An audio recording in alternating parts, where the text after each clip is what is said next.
Bonjour les drôles et les drôlesses, j'espère que vous allez bien. Aujourd'hui, Bruno, dis-moi où on est aujourd'hui.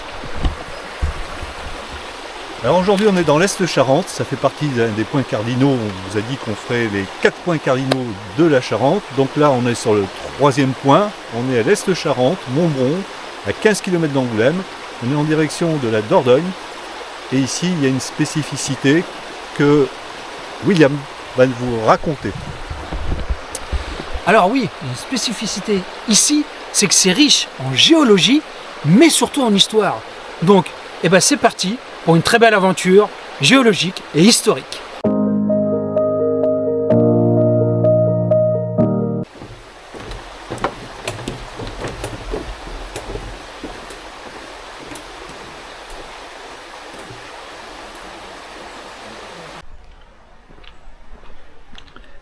Ah William, tu t'intéresses à cette maison là, tu peux nous expliquer? C'est une sacrée maison parce que là, tu vois, j'étais en train de regarder, en plus c'est bien, il y a des panneaux explicatifs, et là on va parler d'un soldat de Napoléon, mais pas n'importe lequel, parce que ce monsieur, il s'appelle Pierre Laurent. Alors, il est né le 5 août 1780, et donc il était fils de Jean et Anne Marcel. Et lui, il était meunier. Donc meunier qui est, alors je ne sais pas si on va voir, mais la maison. Il y a un château. Voilà, oui. juste là. Juste là, il y a un sort de petit château, tout ça. Il était meunier ici. Il y a un moulin. Voilà, c'est un moulin. Il était meunier là-bas.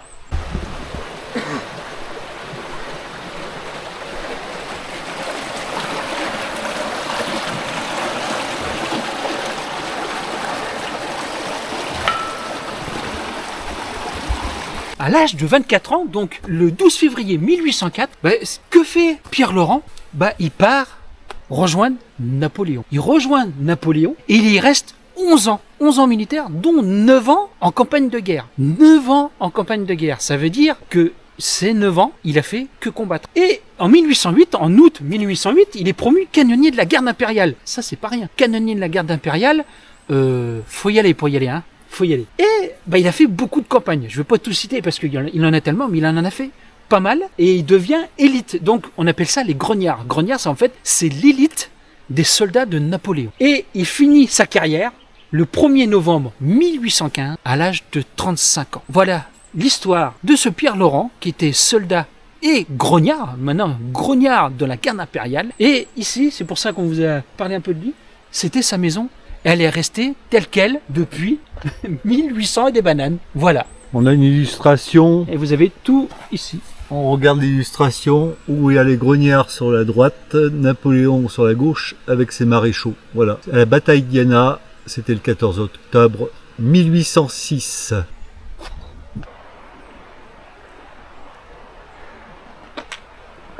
Alors, Bruno, dis-moi un petit peu, parce que là, on est au bord d'une falaise, mais qu'est-ce que c'est ici?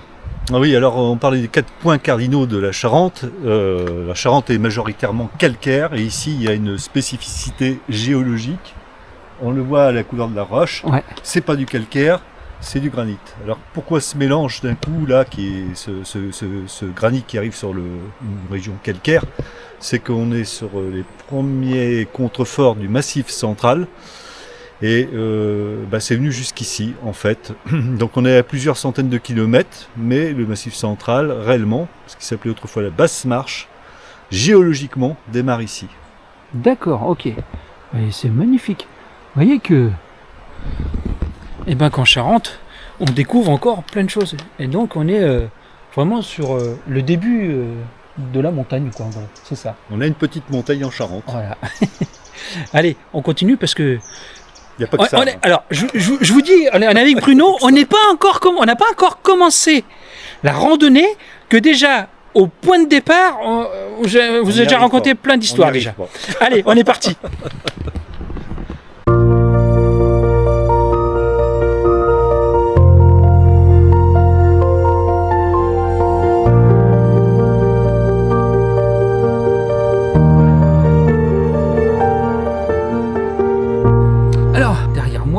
avons le château de Chabreau. Juste à côté, nous avons le château de Ferrières. Alors pourquoi je vous parle de ces châteaux qui datent du XIIIe siècle, pardon? Parce que ici, sur Montbron, il y a une concentration de châteaux très importants. Ces châteaux-là, en fait, appartenaient à l'évêque d'Angoulême, qui avait mis des vassaux, donc des seigneurs, alors bien dire des seigneurs, pour contrôler cette zone-là, parce qu'il y avait la Dordogne à côté, donc pour protéger et récolter les impôts. Comme vous avez fait montrer tout à l'heure de l'histoire du grognard, le moulin servait à collecter en fait les sous. Un peu comme on disait quand je vous ai fait tout à l'heure, les Templiers. Là, peut-être que ce moulin-là est peut-être aussi d'origine templière. Mais ça, je ne sais pas. Donc, revenons à nos moutons. Donc, ce château-là date du XIIIe siècle, qui appartenait à l'évêque d'Angoulême. Et c'est pour ça qu'ici, c'est énormément de châteaux. Et c'était très, très, très riche. Donc, c'est parti pour voir un petit peu les autres châteaux, si on en voit. Et go!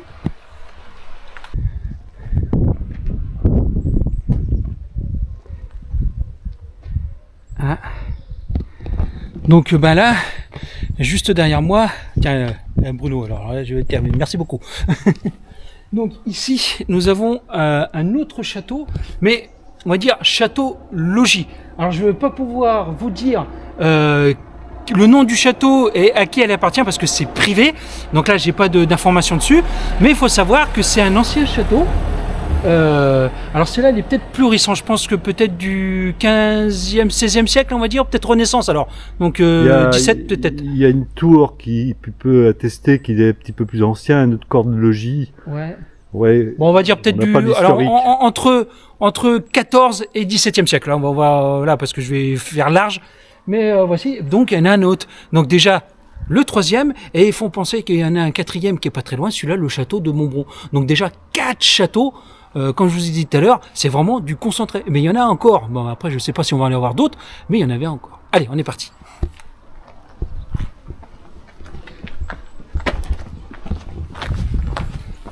Coucou. C'est moi.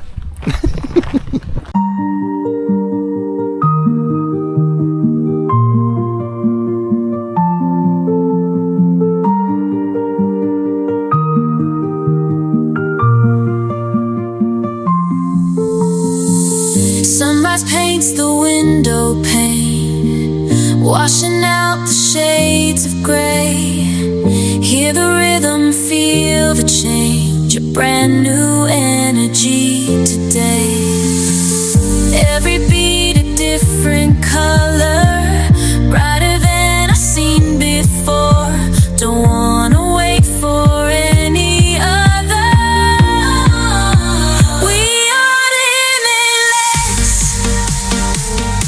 Yeah. Tonight we exist.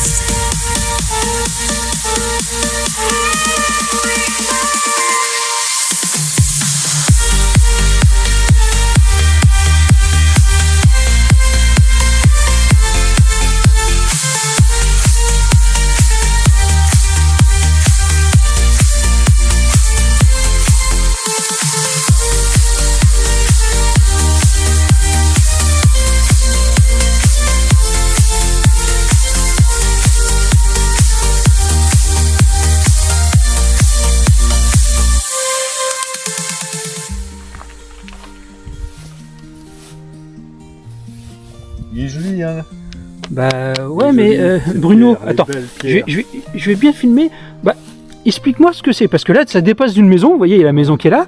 Et c'est quoi? Explique-moi un peu. C'est une sortie d'eau, d'évacuation, qui va directement dans la nature.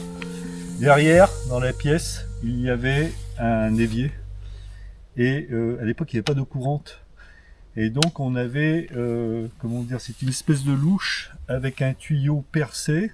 On mettait l'eau, on pompait l'eau comme ça dans un seau, on prenait l'eau dans cette réserve qui était la réserve de la louche, la forme de la louche, et ça coulait par un tuyau et on se lavait les mains et ça venait après s'écouler ici. Alors le terme exact ici en Charente, ça s'appelait la cassotte. La cassotte. La cassotte. La Ok. cassotte, c'était cette fameuse louche qu'on prenait, mais qui était avec un manche qui était percé dans son intérieur et qui Mhm. permettait d'écouler l'eau, un filet d'eau pour qu'on se lave les mains. Et donc, cet évier, on savait les mains dans cet évier-là. Voilà. Donc Il n'y en a pas d'eau gros, courante. Hein. ouais, donc en fait, en gros, c'est l'ancêtre de ce qu'on a maintenant, quoi. Oui, oui, oui, Voilà. oui. Sans eau courante. Voilà. On s'est Eh ben énervé. merci, bah tu vois, parce que ça m'intriguait, des fois je voyais des trucs comme ça, alors je dis, bon, je m'en doutais un petit peu que ça devait être un ancien, mais là, l'explication que tu m'as donnée, bah là, moi je sais, moi maintenant, ce que c'est. Eh ben on en apprend tous les jours. Merci Bruno. De rien. Là, ici, il y a des planches au-dessus. Il y a des planches au-dessus, mais ici, c'est l'évier. On est à l'intérieur. Donc, en fait, ici, ce D'accord. qu'on faisait, on prenait la cassotte, on le trempait dans l'eau. Ouais. On mettait la partie louche contenant ici. Il y avait un filet d'eau qui s'écoulait, on faisait ça, et ça ressortait de l'autre côté. D'accord, donc là, là voici... Voilà la cassotte. Ça, Ok. c'est l'évier d'intérieur, qui était préservé. Ah mais ça c'est bien ça en tout cas. C'est très, très beau. Superbe. Donc en fait c'est une ancienne habitation aussi en gros. Ça, c'est une ancienne habitation. Ouais, on convertit en chat, mais c'est superbe. Allez, on y va. Bon, bah, vous avez vu, hein, on est dans une réserve naturelle, la vallée de la Renaudie. Donc c'est une zone Natura 2000. Alors Natura 2000, c'est quoi? C'est, on n'a pas droit, donc vous avez un sentier, il faut suivre le sentier. Interdit d'aller à droite ou à gauche. Hein. Chien autorisé. Alors, c'est rare parce que des fois les chiens sont pas autorisés. Donc là, c'est autorisé, mais en laisse. Respecter, donc, faut pas gueuler, hein, bien sûr. Rien prendre, que ce soit les feuilles, les champignons, des cailloux, rien prendre. Escalade interdit, bien sûr, le feu interdit, les déchets aussi, et tout ce qui est voiture et tout ce qui est à moteur, c'est interdit. Et Natura 2000, c'est européen. Il faut savoir que c'est partout en Europe. Et c'est, on va dire, l'un des plus hauts protections qu'on a en Europe. Vous vous faites choper à faire ces interdits, le feu, tout ça, ça peut être jusqu'à 1 an ou 2 ans d'emprisonnement et jusqu'à 1500 € d'amende. Voire plus, si vous faites le feu, bah là, vous avez tout gagné. Là, c'est prison, bon, voilà, après, c'est, voilà. Mais il faut savoir que ça, donc on est une zone, c'est la préservation optimale. Restez sur le chemin, n'allez ni à droite ni à gauche, et surtout respectez. Ça, c'est à respecter. Vous vous faites choper, même à ramasser une feuille ou un champignon, là, vous ne prendrez pas la prison. Faut pas être, voilà. Mais ça va jusqu'à 1500 € d'amende. Là, c'est 1500 € d'amende. Ils cherchent pas à comprendre. Donc, quand vous allez là-dessus, respectez ces zones, et c'est très important pour nos enfants plus tard. Là, excusez-moi, là, regardez, vous avez ici un balisage, parce que excusez-moi, parce que j'ai une moustique, du trail et du VTT, et pour vous dire qu'on respecte, voilà, regardez Bruno, on est vraiment sur le chemin, là, regardez, puis il y a même du balisage, et là, regardez, on passe sur un gué, là, regardez, bon là, malheureusement, il n'y a pas d'eau, mais c'est vraiment assez joli. Hop là. Oh, pardon, excusez-moi. Hop. Attendez, on va vite parce que j'ai un coureur derrière moi. Hop là. Allez, on va laisser le coureur. Le plus dur reste à venir. Alors, comme je vous disais, voilà. Donc, le monsieur, là, il a couru. Et donc là, comme je vous dis, on respecte bien. Donc, on bien l'alignement. On va ni à droite ni à gauche. Comme là, le monsieur est parti en courant, là. Donc, c'est un entraînement de trail, hein. C'est, voilà. Là, il est parti pour une sacrée côte. En plus, bah voilà, voilà, on a la suite du tracé. Bah, vous regardez. Comme vous voyez, ici, là, on voit mieux. Vous avez bien des balisages, tout ça. Et là, donc, on est bien sur le chemin. Un Natura 2000, là, je peux pas aller là. Si je vais ici, et s'il y a un garde forestier, ou même un gendarme, hein, là, je me fais choper, c'est 1500 € d'amende. Donc, bien respecter le chemin. C'est ça, Natura 2000. Restez sur le chemin et n'allez pas ailleurs. Sans compter, tu parles d'argent. Oui. Avant l'argent, c'est un état d'esprit. Aussi. Quand tu aimes la nature, c'est pas une question d'argent. Si tu la respectes, même ça soit réglementé ou pas réglementé, Natura 2000 ou pas Natura 2000, Il faut respecter. respectez toujours cette nature. C'est votre environnement, vous en faites partie. Ne pas respecter la nature, c'est ne pas se respecter soi-même. Voilà. Déjà, c'est la première chose. Merci Bruno. Merci pour cette petite leçon de morale que ferait du bien à beaucoup de personnes, je pense. Allez, on continue. Bon, Bruno, il y a un truc qui m'intrigue. On n'est pas en montagne, mais il y a un col. On a... Voilà. Donc explique-moi un petit peu ce que c'est là. Alors effectivement, la Charente compte 2 cols, donc celui-ci, qui est un des principaux, qui est le plus haut, 235 mètres d'altitude.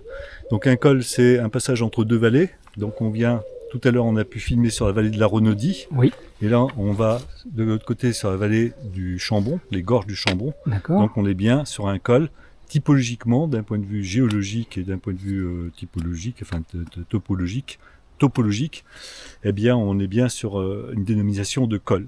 Voilà. Un D'accord. passage entre 2 vallées. Il y en a combien, tu m'as dit? Deux. Deux en Charente, hein, on en a deux. Un à l'est, un Ouais. à l'ouest. Ah bah voilà, tu vois, en plus ça tombe bien avec le truc. Donc d'accord, et ben voilà, on en apprend encore. Merci Bruno.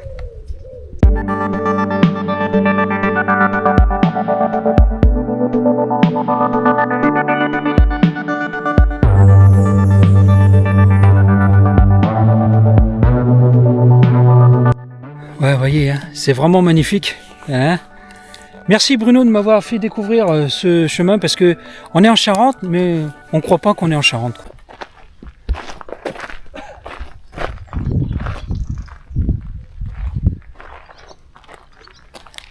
Ah.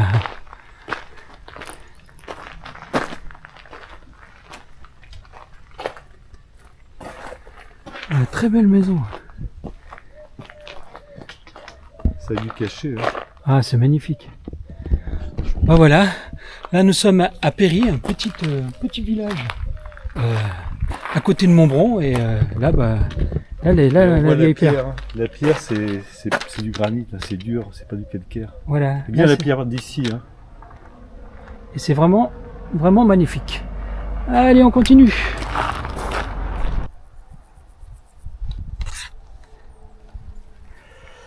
Alors, ce que je vous montre juste ici, en fait, c'est des carrières là de pierre.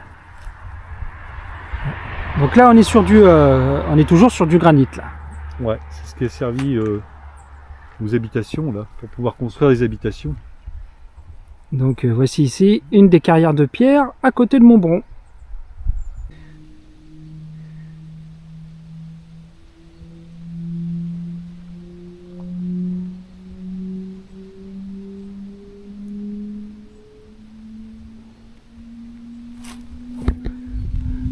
Coucou. Donc là juste derrière moi nous avons la Tardoire. Voilà.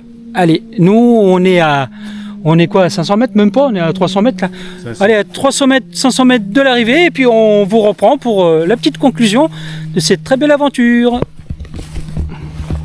Elle est vraiment super.